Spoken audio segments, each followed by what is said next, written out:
Spongy முறுக்கு மந்த்ரா கடலை எண்ணெயில நானே பண்ணுது. ஒரு சேலஞ்ச், உங்களால இந்த மாதிரி முறுக்கு செய்ய முடியுமா? மந்த்ரா கடலை எண்ணெயில முறுக்கு செஞ்சு பாருங்க. ஓகே.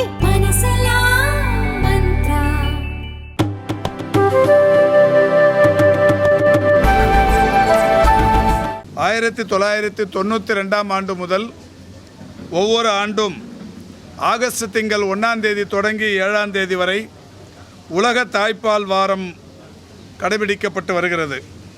அந்த வகையில் தமிழ்நாட்டில் இன்று 1ஆம் தேதி தொடங்கி 7ஆம் தேதி வரை தமிழகத்தில் இருக்கிற அனைத்து ஆரம்ப சுகாதார நிலையங்கள் மற்றும் வட்டார அரசு பொது மருத்துவமனைகள், மாவட்ட அரசு பொது மருத்துவமனைகள், மருத்துவக் கல்லூரி மருத்துவமனைகளில் இந்த உலக தாய்ப்பால் வாரம் அனுசரிக்கப்பட்டு வருகிறது. உலக தாய்ப்பால் வாரத்தை பொறுத்தவரை இன்றைக்கு ஒவ்வொரு குழந்தைக்கும் தாய்ப்பாலின் முக்கியத்துவத்தை தாய்மார்களை உணர வைப்பதற்கும் அதற்கான விழிப்புணர்வை பொதுமக்களிடையே ஏற்படுத்துவதற்கும் இந்த நிகழ்வு பெரிய அளவில் உறுதுணையாக இருந்து கொண்டிருக்கிறது.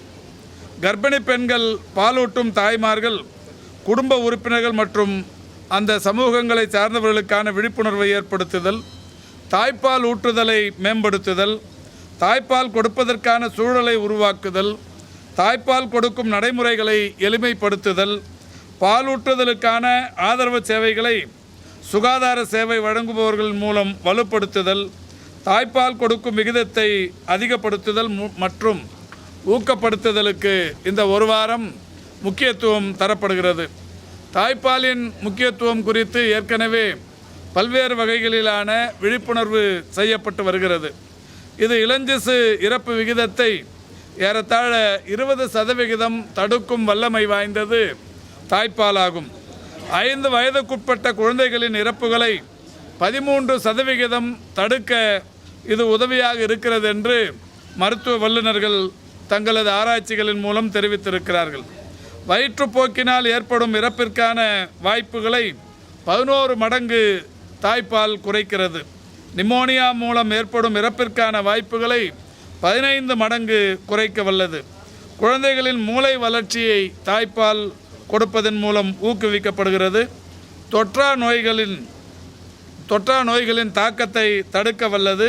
இளஞ்சிசுக்கள் மருத்துவமனையில் தங்கும் நேரத்தை குறைக்க வல்லது. இப்படி இந்த தாய்ப்பாலின் முக்கியத்துவம் குறித்து உலகளாவிய ஒரு விழிப்புணர்வு நிகழ்ச்சியாகத்தான் இது நடத்தப்படுகிறது.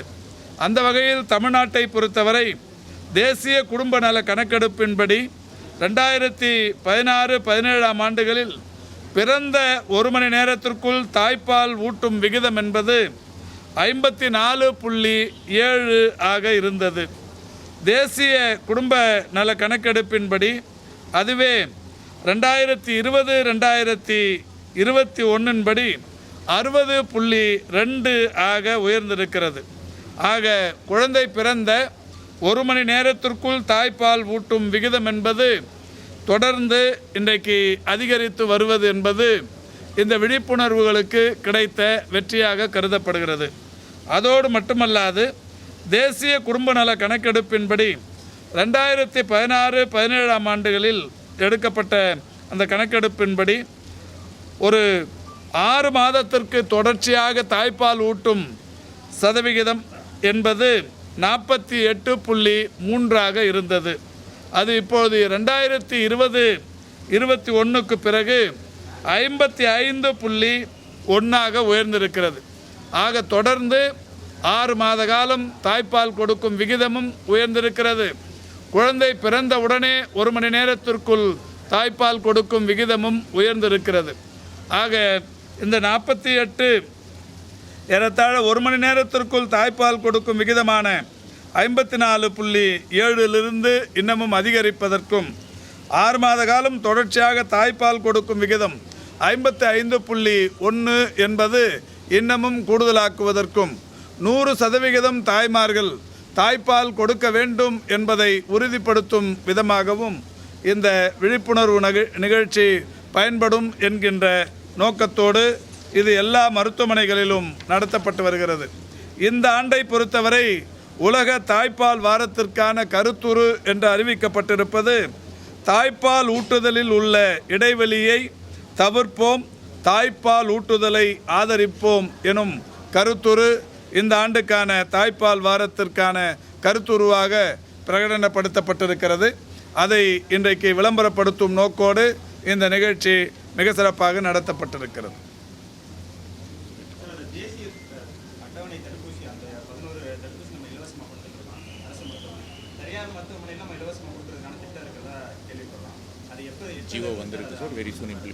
இப்போ ஒன்றிய அரசிடமிருந்து அதற்கான அரசாணை வரப்பெற்றிருக்கிறது. இது அடுத்து இது சம்பந்தமான சாத்தியக்கூறுகள் ஆராயப்பட்டு விரைவில் அதற்கான நடவடிக்கையும் எடுக்கப்படும். இல்லை கண்டிஷனாலிட்டி யாரெல்லாம் ஃபில் பண்ணுறாங்க அதாவது ஒரு இதற்கான நிபந்தனைகள் என்பது ஒன்றிய அரசின் சார்பில் வெளியிடப்படுகிறது. இந்த நிபந்தனைகளை முழுமையாக ஏற்றுக்கொண்டு அதன்படி தருபவர்கள். இதுக்கு முன்னாடி கூட கொரோனா தடுப்பூசி போடும்போது முதல்ல ஒரு தடுப்பூசிக்கு 150 ரூபா அப்படிங்கிற மாதிரி சொல்லிச்சு. அந்த நிபந்தனைகளை ஏற்றுக்கொண்டவர்களுக்கு மட்டுமே அன்றைக்கு அந்த தடுப்பூசி போடும் பணி ஒன்றிய அரசு சார்பில் ஒதுக்கீடு செய்யப்பட்டது. அந்த மாதிரி ஒரு சில அதாவது இது முழுமையாக இலவசமாக போடணும், இந்த மாதிரியான நிபந்தனைகளை வகுப்பார்கள். அதற்கு ஒரு சேவை மனப்பான்மையோடு செய்யப்படுகிற இந்த பணி என்பதால் எந்தெந்த தனியார் மருத்துவமனை இது ஆத்மார்த்தமான உணர்வோடு முன் வருகிறார்களோ அவர்களுக்கு தருகிற அந்த பணியினை நிர்வாகம் செய்ய இருக்கிறது. இல்லை இந்த 11 தடுப்பூசியும் இப்போ அது ஒன்றும் ஒரு விதமாக இருக்கும்.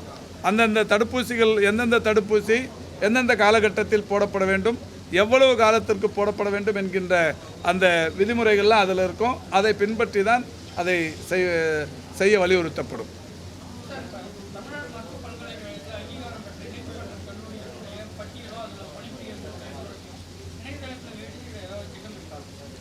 இல்லை அது ஏற்கனவே எந்தெந்த கல்லூரிகள் இருக்குங்கிற அந்த பட்டியல் என்பது இணையதளத்தில் இருக்கிறது. இதை நேற்றைக்கு கூட நான் எத்தனை மருத்துவக் கல்லூரிகள் இருக்கிறது, தனியார் மருத்துவக் கல்லூரிகள் எத்தனை இருக்குது, டீம்டு யூனிவர்சிட்டி எத்தனை இருக்குது, அதில் எத்தனை மாணவர்கள் சேர்க்கை என்கின்ற அந்த விவரங்களை எல்லாம் நேற்றைக்கு பத்திரிகையாளர் சந்திப்பில் தெரிவித்திருக்கிறோம்.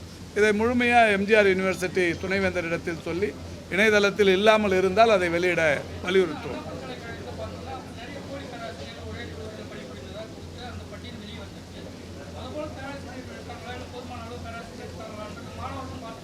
இல்லை அந்த மாதிரி இருக்கிறதா மருத்துவத்துறையில் தெரிய வரல. இந்த போலி மருத்துவர்கள் அங்கே ஒன்றும் இங்கே ஒன்றுமா இருக்கிறதுங்கிறது கண்டுபிடிக்கப்பட்டால் உடனடியாக நடவடிக்கை எடுக்கப்படுகிறது.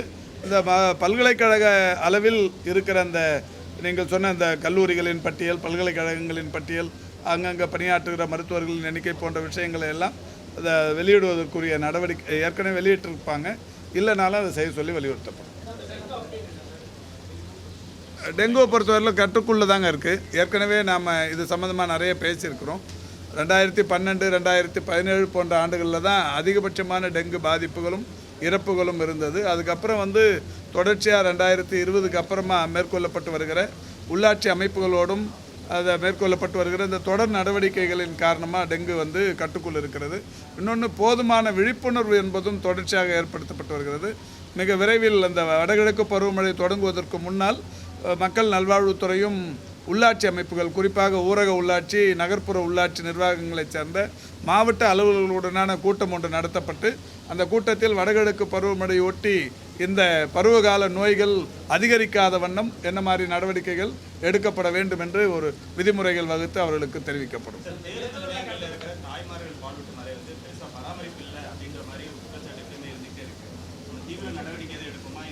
இல்லை பொதுவாக இப்போ எல்லா மாவட்ட அரசு மருத்துவமனைகளில், மருத்துவக் கல்லூரி மருத்துவமனைகளில் அதுக்கான அறைகள் எல்லா இடத்துலையும் கூட திறந்துருக்கு. இப்போ அதை திறந்து வச்சுருக்கிறோம். இப்போ நானும் கூட மருத்துவமனைகளுக்கு போகிற போது ஆய்வு மேற்கொள்ளப்படுகிற போது அதெல்லாம் முறையாக கண்காணிக்கப்படுதா, ஃபேன் வசதி இருக்கா, அவங்களுக்கான அந்த ஒரு மாதிரி சாய்வு நாற்காலி மாதிரி ஒன்று, அதற்குரிய அந்த சிறப்பு வசதிக்குரிய அந்த நாற்காலி அதெல்லாம் இருக்காங்கிறத தொடர்ந்து உறுதிப்படுத்துகிறோம். நீங்கள் சொன்ன மாதிரி இந்த பேருந்து இடங்களில் இருக்கிறத இப்போது டிடி மாவட்ட சுகாதார அலுவலர்கள் மூலம் அடுத்த கூட்டத்துக்கு அவங்க வரும்போது அதை கண்காணிக்க வலியுறுத்தப்படும்.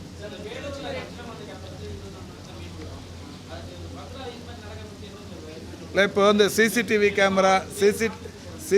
கேமரா தொடர்ச்சியாக கண்காணித்தல், இந்த பணிகள்லாம் முழுமையாக நடக்குது. எல்லா மருத்துவமனைகள்லையும் இந்த மாதிரி குறைகள் வரக்கூடாதுங்கிறதால தான் சிசிடிவி கேமராலாம் பொருத்தி வைக்கிறாங்க. அந்த மாதிரியான அந்த உபகரணங்கள் இருக்கிற காரணத்தினால்தான் இந்த குற்றங்கள் நடந்த ஓரிரு மணி நேரத்திலேயே குற்றவாளிகளை கண்டுபிடிக்க முடிகிறது. என்றாலும் குற்றங்கள் நடக்காமல் இருக்க அரசு என்ன நடவடிக்கை எடுத்தாலும் குற்றம் செய்ய நினைப்பவர்கள் மனதிலையும் கூட கொஞ்சம் கருணை உள்ளம் வரணும், இலகிய அந்த எண்ணம் வரணும். குழந்தைங்களை கடத்தி அது மாதிரி பண்ணுற அது ஒரு கொடூர செயலை செய்கிறோமேங்கிற அந்த ஒரு அவங்களுக்கு அந்த உறுத்தல் வரணும். அதுக்கான ஒரு கடுமையான சட்டங்கள் ஏற்கனவே இருக்குது. அது தொடர்ச்சியாக வந்து கண்டுபிடிக்கப்பட்டால் நடவடிக்கை எடுக்கப்பட்டு வருகிறது. அதாங்க ஏற்கனவே இந்த துறையின் சார்பில் இந்த மருத்துவர்கள் நியமனம் என்பது உங்களுக்கு தெரியும். 1021 மருத்துவர்கள் நியமிக்கப்பட்டது. இப்போ 2553 மருத்துவர்கள் நியமனங்களுக்கான அந்த எம்ஆர்பி தேர்வு முறைகள் இப்போ தான் ஜூலை 15 வரைக்கும் விண்ணப்பிக்கிற அந்த பணி முடிவுற்று இப்போ அந்த பணிகள் நடைபெற்று கொண்டிருக்கிறது. ஒரு 1066 ஹெல்த் இன்ஸ்பெக்டர்ஸ் பணி நியமனத்திற்கு எல்லா பணிகளும் முடிந்த நிலையில் உச்சநீதிமன்றத்தில் ஒரு வழக்கு இருக்கிறது. அது மாதிரி இந்த மருந்து ஆளுநர்கள் அதுக்கும் வந்து இப்போ எல்லாம் தயார் நிலையில் வந்துருச்சு. அவங்களுக்கு வந்து இந்த கொரோனா மெரிட் மார்க்ஸ் கேட்டாங்க, அந்த பட்டியலும் தயார் பண்ணி இது பண்ணியிருக்கு. அதுக்கு இடையில் இப்போ ஏதோ ஒரு மதுரையிலேருந்து ஒரு தீர்ப்பு கோர்ட்டு கேஸ் ஒன்று திரும்பவும் வந்திருக்கிறதா கேள்விப்படுறோம். அது மாதிரி வந்து இன்னொன்று இந்த வில்லேஜ் ஹெல்த் நர்ஸ் அதுவுமே மதுரை கோர்ட்லேருந்து ஒரு கேஸு, ஒரு 4 பேர் கோர்ட்டில் கேஸ் போட்டிருக்காங்க. இந்த மாதிரி தொடர்ச்சியாக இந்த பணி நியமனங்களுக்கு இடையே தொடர் தடைகள் என்பதும் உயர்நீதிமன்றங்களால் வழங்கப்பட்டு வருகிறது. அதை தொடர்ந்து சட்டத்துறையின் சார்பில் தீவிரமாக கண்காணித்து வருகிறோம். மிக விரைவில் இந்த சட்டப்பூர்வமான அனுமதி கிடைக்கும் பட்சத்தில் விரைந்து அவர்களுக்கு வெளிப்படைத்தன்மையோடு அந்த ஆணைகள் தரப்படவிருக்கிறது. ஏற்கனவே போயிருக்குங்க நேற்றுக்க இல்லை அதாவது அந்த டீம் டெத்தை அனலைஸ் பண்ணுறதுக்கு போக மாட்டாங்க. அங்கே வந்து முகாம்களில் தங்க வைக்கப்பட்டிருப்பவர்கள், இந்த கிராமங்களில் இருப்பவர்களுக்கு தேவையான மருத்துவ வசதிகள் செய்வது, இந்த மாதிரியான பணிகளை செய்வதற்கு மருந்து மாத்திரைகளோடு ஏற்கனவே வாகனங்கள் அனுப்பப்பட்டு அங்கே அவங்க போய் கேம்பில் என்னென்னலாம் ஒர்க் பண்ணுறாங்கங்கிறதையும் புகைப்படங்களை எங்களுக்கு அனுப்பின்னு அந்த 10 மருத்துவர்கள் மாண்புமிகு தமிழ்நாட்டின் முதலமைச்சர் அவர்கள் சொன்னது, இந்த 10 மருத்துவர்கள் தலைமையிலான அந்த குழுக்கள் வாகனங்களின் மூலம் சென்று அங்கே பணியாற்றி கொண்டிருக்கிறார்கள். இன்னமும் அங்கே இருக்கிற ஹெல்த் அஃபிஷியல்ஸோட பேசி கூடுதல் உதவி தேவைப்படுமானால் இங்கே தகவல் சொல்லியிருக்கிறோம். டிபிஹெச் வந்து அதையும் அந்த கேரளாவை ஒட்டி இருக்கிற பக்கத்து மாவட்டங்களோடு ஒருங்கிணைத்து அந்த உதவி செய்வதற்கு தயாராக இருக்கிறார்.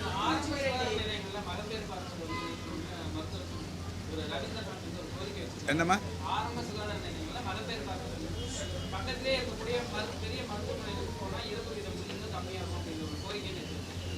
இல்லை இப்போ ஆரம்ப சுகாதார நிலையங்கள் இருக்கிற மருத்துவர்கள் தானே. அதனால் இப்போ சீமாங் சென்டர்ஸ் இருக்குது. இப்போ பார்த்தீங்கன்னா விருதுநகரில் கடந்த 2023 ஏப்ரல் தொடங்கி 2024 மார்ச் வரைக்கும் பிறந்த குழந்தைங்களோட எண்ணிக்கை 7991. அந்த 7991 பிரசவங்கள் நடைபெற்றிருக்கிறது. ஒரு மகப்பேறு தாயின் மரணம் கூட இல்லை. இது ஒரு பெரிய சாதனை. அந்த விருதுநகர் மாவட்டம் மகப்பேறு மரணம் இல்லாத சாதனையாக மாறி இருக்குது.